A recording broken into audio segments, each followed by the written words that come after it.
Hi అండి. ఐదో test match అయితే మనమైతే చాలా అసలకి ఉత్కంఠం అనొచ్చు, థ్రిల్లింగ్ అనొచ్చు, గూస్ బంప్ అనొచ్చు. అసలకి ఎలా మ్యాచ్ విన్ అయ్యామంటే వేరే లెవెల్‌లో ఉంటుందండి. ఈ మ్యాచ్ ఎవరైనా చూడలేకపోయి మిస్ అయ్యి ఉంటే మటుకు ఒక మంచి మ్యాచ్‌ని మిస్ అయ్యి ఉంటారు. ఎందుకంటే మనం ఇలాంటి టీ20లో, వన్ డేస్‌లో చూస్తా ఉంటాం. ఒక టెస్ట్ మ్యాచ్ ఐదో రోజున ఎంత థ్రిల్లింగ్‌గా నువ్వా అనేనట్టుగా. ఎందుకంటే చాలా మ్యాచ్‌ల వరకు వన్ సైడ్ అయిపోతుంటాయి. ఇలాంటి థ్రిల్లింగ్ మ్యాచ్‌లు చాలా తక్కువ వస్తుంటాయి.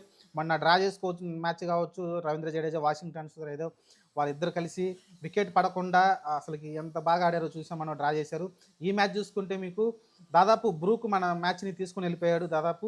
ఎందుకంటే 100 పైన స్ట్రైక్ రేట్ తోటి విజృంభించాడు మన బౌలర్ పైన అయితే. ఎక్కడ కూడా రూట్ గాని, బ్రూక్ గాని వాళ్ళిద్దరు ఆడుతున్నప్పుడు మనం గెలిచే ఛాన్సే లేదన్నట్టుగా ఉంది. ఎందుకంటే 195 పరుగులు వాళ్ళిద్దరు భాగస్వామ్యం అయితే రావడం చూసాం మనమైతే. చాలా సునాయాసంగా మ్యాచ్ గెలిచేస్తున్నారు ఆ టైంలో. బ్రూకు స్టార్టింగ్‌లోనే మనం చూసుకుంటే సిరాజ్ క్యాచ్ మిస్ చేయడం కావచ్చు.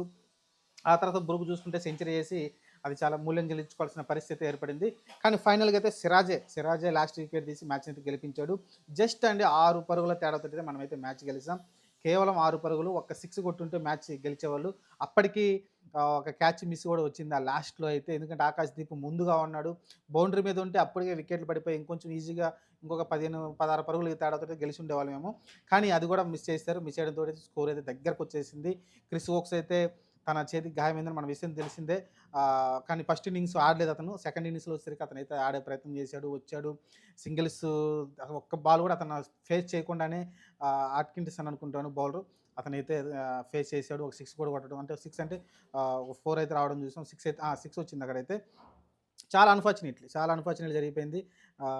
తర్వాత చూసుకుంటే ఇంకా అతనికి స్ట్రైక్‌లో తీసడానికి మన వాళ్ళు చాలా ట్రై చేశారు. 2, 3 ఓవర్ల పాటైతే వోక్స్‌ని స్ట్రైక్‌లో తీసుకొచ్చి యార్కర్‌తో ఔట్ చేద్దాం అనుకుంటే, వోక్స్‌ని స్ట్రైక్‌లోకే తీసుకురాలేకపోయారు మన బౌలర్స్ కావచ్చు, లేకుంటే మన ఫీల్డర్స్ కావచ్చు. ఒక రకంగా కీపర్ కూడా తప్పిదం చేయడం చూసాం.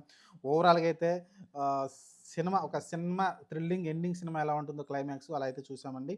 నాకైతే చాలా ఇంప్రెస్ చేశారు. ఎందుకంటే డే పైన 35 పరుగులే కావాలి. 4 వికెట్‌లోనే ఇంకా 4 వికెట్లు చేతిలో ఉన్న వాళ్ళ దగ్గరైతే 2 హిట్టింగ్‌లు కొడితే అయిపోతుంది. 35 పరుగులు చాలా ఈజీ గదా! మీరు స్టార్టింగ్ డే 5 స్టార్టింగ్‌లోనే చూసుకుంటే దాదాపు మంచి పరుగులు రావడం చూసారు. ఫస్ట్ ఓవర్‌లోనే 8 పరుగులు, 2 బౌండరీలు రావడం చూసాం. ఆ తర్వాత చూసుకుంటే చాలా ఈజీ అయిపోయింది ఇంకా. ఇంకేంట్రా మ్యాచ్ పరిస్థితి అనుకుంటే సిరాజ్ వచ్చాడండి. బాల్స్ ఏమన్నా వేస్తున్నాడా? ప్రతి బాల్ టచ్ చేసే విధంగా అయితే వేయట్లేదు. స్వింగ్ అవుతుంది, మూవ్ అయిపోతుంది బాల్ చాలా దూరంగా. అసలకి వికెట్ టు వికెట్ ఏసాడు. ఎల్‌బి‌డబ్ల్యూ జరుగుతా ఉన్నాయి. ఓ పక్కన అసలకి వేరే లెవెల్ అండి. ఇంకా చూసుకుంటే ప్రసిద్ధ్ కృష్ణ తీసిన వికెట్ కూడా టంగ్ వికెట్ అండి. చాలా ఇంపార్టెంట్ అది. ఎందుకంటే మీకు ఫీల్డర్స్‌ని స్లిప్పర్‌ని తీసుకుపోయి బ్యాక్ సైడ్ పెట్టేసాడు బౌన్సర్ ఇస్తున్నట్టు. అలానే మీకు లెగ్ సైడ్‌లో బౌండరీ మీద ఫీల్డర్‌ని పెట్టుకొని మీకు నేను బౌన్సర్ ఏస్తున్నా కాసుకో అన్నట్టుగా అయితే చెప్పడం చూసాం ఇండికేషన్. ఆ తర్వాత చూసుకుంటే బ్రిలియంట్ యార్కర్ ఏసాడు. ఆ యార్కర్‌కి టంక్ అయితే బౌల్డ్ అవ్వడం చూసాం మనమైతే. అక్కడ చూసుకుంటే ఇంకో వికెట్ ప్రసిద్ధ్ కృష్ణకొచ్చింది. కానీ ప్రసిద్ధ్ కృష్ణ ఏసిన ప్రతి బాల్ కూడా మనకి వికెట్ వచ్చేలా కనిపించలేదు గానీ, సిరాజ్ ఏసిన ప్రతి బాల్ కూడా వికెట్ వచ్చేలా కనిపించిందండి. అసలకి అది కూడా ఎంపైర్ కాల్ అవ్వడం ధర్మసేన అయితే చాలా లేట్‌గా ఇచ్చాడు. అది కూడా ఎంపైర్ కాల్స్ అయింది. ఆ తర్వాత ఓవరాల్‌గా చూసుకుంటే ఒక మంచి అది అది కూడా స్లిప్ కూడా ఏదైతే స్లిప్ ఔట్ అయ్యాడో ఆ బాల్ కూడా మీరు చూసుకుంటే జెమిసన్ చాలా ముందుకొచ్చి ఆ స్వింగ్‌ని లేకుంటే సీమ్‌ని కట్ చేసే ప్రయత్నం చేశాడు. కానీ ఎడ్జ్ అయితే తీసుకుంది. అది కూడా ఎంపైర్ అయితే ఔట్ ఇయ్యలేదు. తర్వాత క్లీన్ క్యాచ్ లేదన్నట్టుగా థర్డ్ ఎంపైర్‌ని అయితే కోరుకోవడం చూసాం. ఓవరాల్‌గా అయితే ఒక మంచి మ్యాచ్ అండి. మ్యాన్ ఆఫ్ ది సీరీస్ మన శుభ్‌మన్ గిల్‌కి ఇచ్చారు. 254 పరుగులు చేశాడు. ఆ తర్వాత చూసుకుంటే ప్లేయర్ ఆఫ్ ది మ్యాచ్ 9 వికెట్లతోటి అయితే మన సిరాజ్‌కి రావడం చూసాం. ఓవరాల్‌గా అయితే ఒక యంగ్ టీమ్ అండి. ఎందుకంటే విరాట్ కోహ్లీ, రోహిత్ శర్మ లాంటి ప్లేయర్స్ లేరు. సో, మొన్న గత 10 సంవత్సరాల నుంచి వాళ్ళే ఈ టెస్ట్ టీమ్‌ని ముందుకు తీసుకెళ్తా వచ్చారు. ఆ తర్వాత చూసుకుంటే మీకు రహానె లాంటి వాళ్ళు, పుజారా లాంటి వాళ్ళు వీళ్ళందరూ కూడా టెస్ట్ మ్యాచ్‌ల నుంచి దూరం అయిపోయారు. ఆ తర్వాత చూసుకుంటే ఇంకా స్ట్రాంగ్ అయిన లేరు. షమీ లేడు. ఇంకా బౌలింగ్‌లో చూసుకుంటే బౌలింగ్‌లో కూడా మీరు చూసుకుంటే ఇంకా బుమ్రా మీద ఎక్కువ డిపెండెన్సీ ఏర్పడింది. ఆ తర్వాత సిరాజ్ కొంచెం అటు ఇటుగా కనిపించాడు. మీరు చూసుకుంటే ఈ ఈ టీమ్‌లో చూసుకుంటే ఆకాశ్‌దీప్ వచ్చాడు, ఇంజ్యూర్ అయ్యాడు. లేకుంటే ప్రసిద్ధ్ కృష్ణ వచ్చాడు. అతనైతే స్టార్టింగ్ 2 మ్యాచ్‌లు పెద్దగా సరిగ్గా బౌలింగ్ చేయలేదని బౌలింగ్ మార్చడం చూసాం.